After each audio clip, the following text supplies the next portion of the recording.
I remember once, years and years ago, this is probably like 10 years ago, I was at a wedding with one of my dear friends who's now passed and her husband. And my husband at the time had gotten back from overseas and we had no idea what we were going to do. We didn't know where we were going to live, what we were going to do for work, what the next chapter looked like. And we had just come off a really big chapter of, you know, traveling and getting married and like living the best of our lives. And one of my friend's husband turned around and go, "Well, that's the definition of bravery, just showing up." And I said, "What do you mean?" And he goes, "Well, bravery is when you're scared and you do it anyway."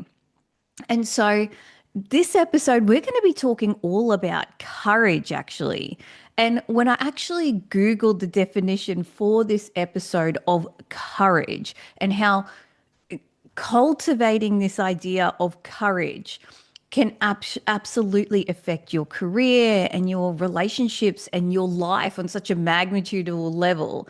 The definition of courage is this: it is the ability to do something that frightens one. And then it says bravery. So bravery and courage are sort of obviously intertwined. So showing up frightened and doing it anyway. That is what we're going to talk about today, and how you can do this in small ways, big ways, but how showing up with courage is going to lead to less anxiety, less burnout, and a more effective career, business, and life. So let's get into it. From Australia's leading burnout therapist, Sheena Shui. From Australia's leading burnout therapist, Sheena Shui, live from Anxiety is not something that happens to you, it is something that happens for you. Tina, it is so nice to have you. I'm going to get straight to the point. What does burnout mean? Oh, that is a really big question.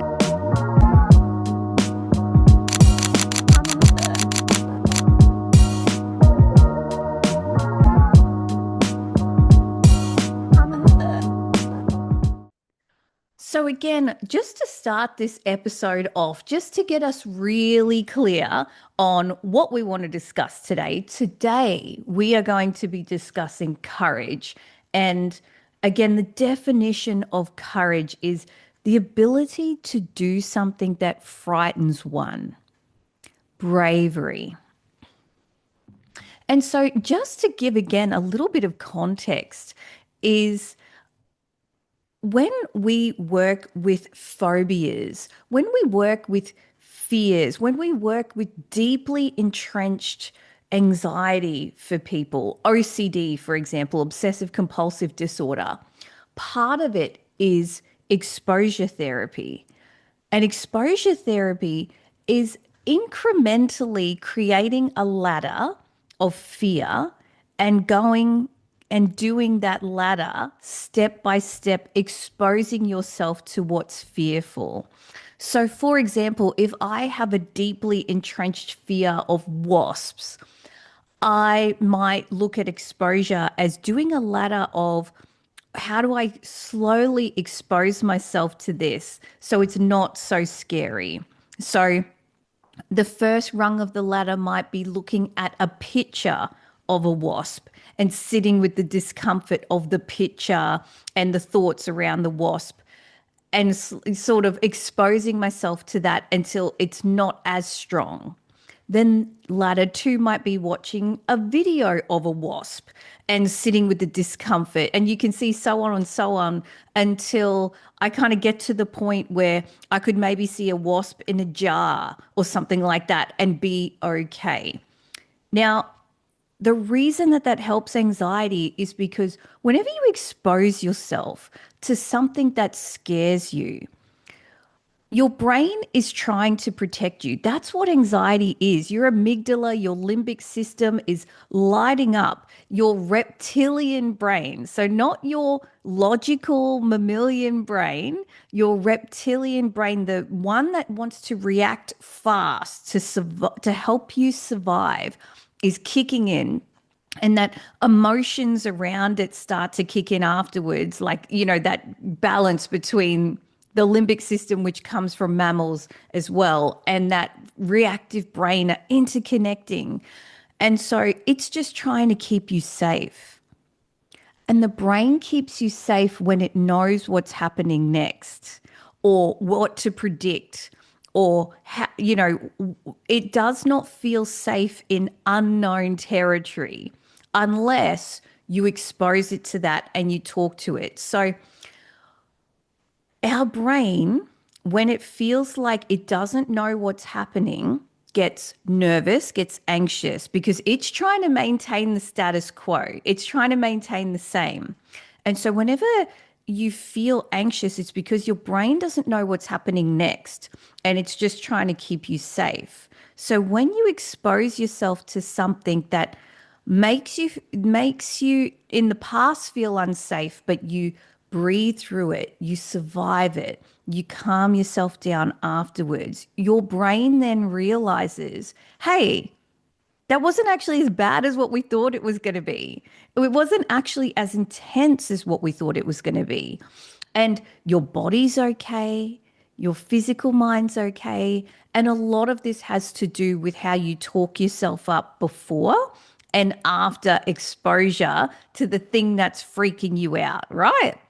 So let's talk about what does that look like in everyday life? So not just in an extreme example, but everyday life. Because here's the thing is that anxiety, as you all know, I've mentioned this a million times and you can see it everywhere on my page. I created this model of what I've seen in the therapy space when it comes to burnout, which is when people have stress, which is healthy, but left unchecked, it can transform into fear and anxiety. Anxiety left unchecked goes into burnout because you can't live in that survival threat state 24/7.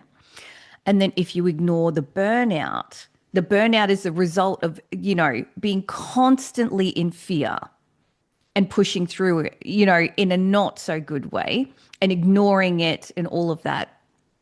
And then depression is the result of ignoring the burnout or physical ailments or unexplained illnesses. Yeah. And so today, when we're talking about courage, we are talking about the ability to do something that frightens you, the ability to confront your fear and do it anyway, the ability to confront your anxiety and teach your body, your brain, your spirit that we can do this and everything is okay. And so this is why having mantras that resonate with who you are really help in this space. So having sayings that work for you. So for me, I really like everything is working out. Everything is figure outable. They sit really well with me because they give me a sense that everything's going to work out, everything's okay, and this will not last. As in any emotion we feel, whether it's I'm putting in quotations if you're listening and not seeing me, but like a good emotion or a not so good emotion. So the good times don't last forever, but the bad times don't last forever either. So holding on to the fact that this too shall pass. One of my first external supervisors and psychologists who helped me through some things as well always reminded me this too shall pass. Good times, bad times, strong emotions, negative emotions, all of that. So, how does this show up for you and how is this going to improve your life? This topic, showing up with courage and bravery in a way that's not going to burn you out or in a way that is going to prevent the burnout because you're addressing the anxiety. So, courage can look big and small, right? But I think the small ways happened every single day. And I think those are the ways that we need to think about how am I going to show up with courage this week or this month? And so for yourself, I want you to think about what are the things that you know you need to say, but you aren't saying? What's the boundary you know you need to do, but you're not doing? What's the hobby that you've wanted to try forever, but you haven't got around to yet?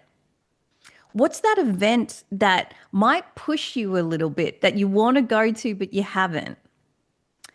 What's the mentorship or the coach that you've seen that you go, I really want to work with them, but you just haven't pulled the trigger yet? What's the identity that you're creating for yourself or the person you want to be, but you haven't fully embraced or stepped into yet? You haven't fully acted like that person yet. All of those things are these little mini exposure ladders and these little things that are going to lead to less fear, less anxiety down the road, showing up with courage, because showing up with courage is going to lead to a better life. Because imagine someone who did all of those things we just listed. They say what they want to say. They set the boundaries and hold the boundaries they need to. They're doing the hobbies that they love. So they have a life outside of motherhood, outside of being a wife, outside of being a friend, outside of being a daughter, outside of being a worker or a business owner. They have a whole identity because they do that hobby. They go to those events that they want to. They travel to the places that they want to. They pay for the coaches that they want to. They step in to that identity they're creating with intention, which we just covered last month in the mentorship of how to create an identity with intention and how to be your most authentic self, stepping and moving forward. And so I want you to think about how would that person move through the world doing all of those things? They have to show up with courage. But on the other side of courage is normalization. Some going to that event the first time, totally scary, top of the ladder. Once you've gone to that event two times, three times, five times, doesn't hold the same level of fear anymore. It's just, oh, this is just what I do now. See how exposing yourself to the fear then drops the fear, helps you normalize it, and makes you step even further in the direction of who you want to be and the life you want to live. And if you don't show up with courage, how you will be exactly where you are right now. Because the part of the thing about courage is that you're scared of failure. So the fear of failure comes up. So let's say the courage is, I want to go to that networking event. It's expensive, but it's a room full of people I want to be like or want to work with. But there's a fear there, fear of, it's not just nervousness, right? It's do I actually feel like I am worthy of being in that room? Do I have a fear of failing that I won't be able to network or I will say the wrong thing or, all of those things? Or when there's a big opportunity in your career and your business, maybe there's a promotion at work, maybe someone's come to you with a business opportunity and it's big and you haven't had the courage to take it because it actually comes back to trusting yourself. This is why I said right at the beginning, having mantras of everything is figure outable, or I trust myself, or I know I have got this, or I've handled everything in my life up to this point so far. This too shall pass. Having those people that remind you of those things and how much you've done and coming back to that.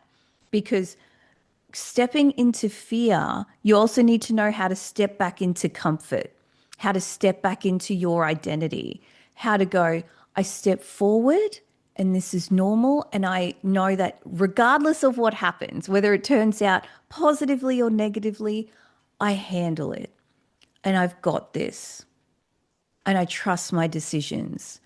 And even if it didn't work out, I learn from it, I grow from it. It's a very kind of growth open mindset that we're cultivating here, a very positive psychology kind of way of doing things versus the person who oh, if I go to this event and I say the wrong thing, I'm going to wreck my reputation and I'll never recover from this and I'll spiral and da da da da da. And they just kind of go, I'm going to wreck this for myself. And what am I going to do? And I'm going to be cleaning toilets and I'm going to be homeless.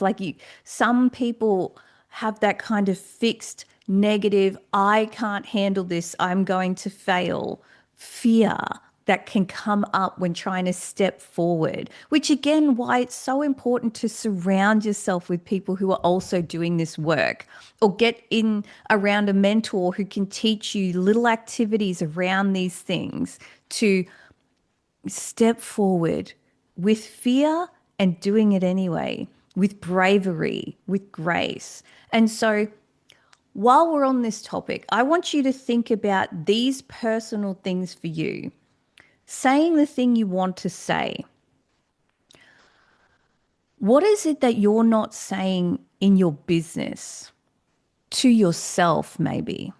Maybe something in your business isn't working, but you've put so much time, money, effort, energy that you need to say move forward or let it go, but you can't.